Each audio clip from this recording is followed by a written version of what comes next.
জাপানি ভাষা শিখতে গিয়ে একটা সমস্যায় আমরা কম বেশি সবাই পড়ি, তাই না? মানে এটা বা ওটা বলার জন্য এতগুলো শব্দ, কখন কোনটা ব্যবহার করতে হবে।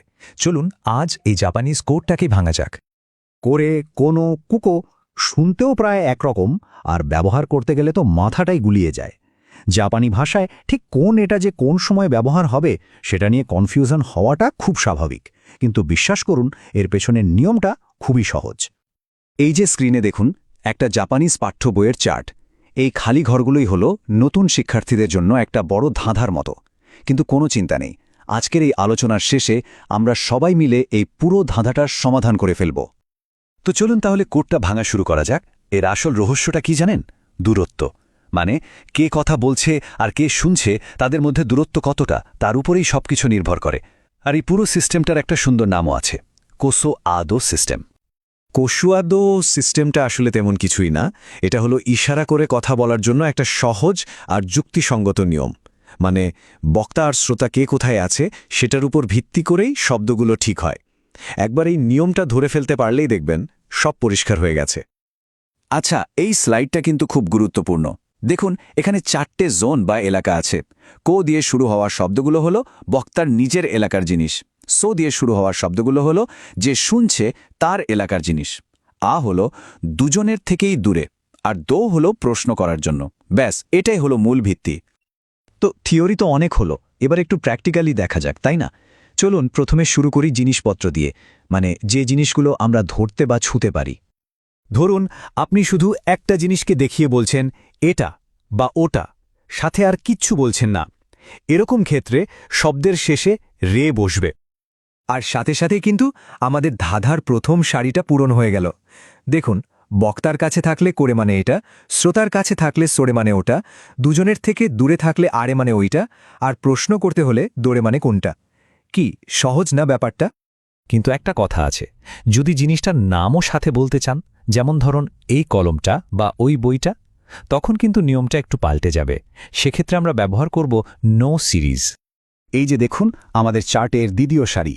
বক্তার কাছে কোনো, শ্রোতার কাছে শোনো, দূরে থাকলে আনো, আর প্রশ্ন করার জন্য দোনো। একটা জিনিস কিন্তু খেয়াল রাখতে হবে, এই শব্দগুলোর পরে অবশ্যই একটা জিনিসের নাম বা নাউন বসাতে হবে। একটা উদাহরণ দেখলে ব্যাপারটা একদম জলের মতো পরিষ্কার হয়ে যাবে। এখানে বক্তা এ নিজের কাছের একটা ক্যামেরা দেখিয়ে জিজ্ঞেস করছেন, করে বা ক্যামেরা দেস্কা, মানে এটা কি ক্যামেরা? উত্তরে বক্তা বি বলছেন, হাই সোরে বা ক্যামেরা দেস, মানে হ্যাঁ ওটা একটা ক্যামেরা।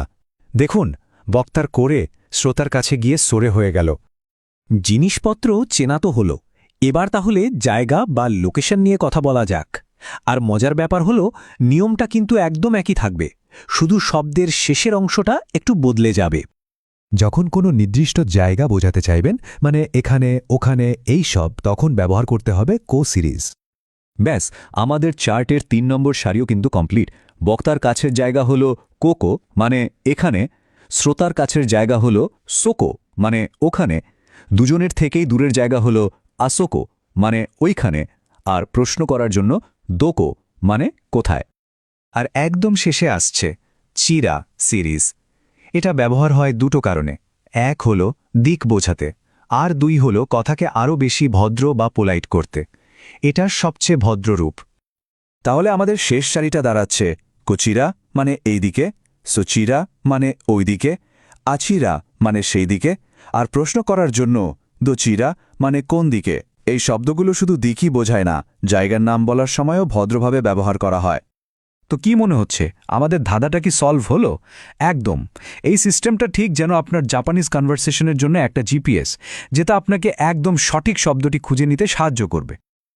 আর এই দেখুন আমাদের সেই খালি চার্ট, যেটা এখন পুরোপুরি ভর্তি। দেখুন তো কত সুন্দরভাবে সবকিছু একটা ছকে চলে এসেছে। জিনিস, জায়গা, বাদিক সবকিছুই এখন একটা পরিষ্কার কাঠামোর মধ্যে। এই চার্টটা দেখলেই পুরো ব্যাপারটা এক নজরে বোঝা যায়। তাহলে দিনের শেষে মনে রাখার মতো বিষয় কোনটা? খুব সহজ। কো মানে আমার এলাকা, শু মানে শ্রোতার এলাকা, এ মানে আমাদের দুজনের থেকেই দূরের কোনো এলাকা, আর ডু মানে অজানা এলাকা বা সোজা কথায় প্রশ্ন। এখন তো জাপানিজ কনভারসেশনের রাস্তা চেনার এই ম্যাপটা সবার হাতে চলে এসেছে।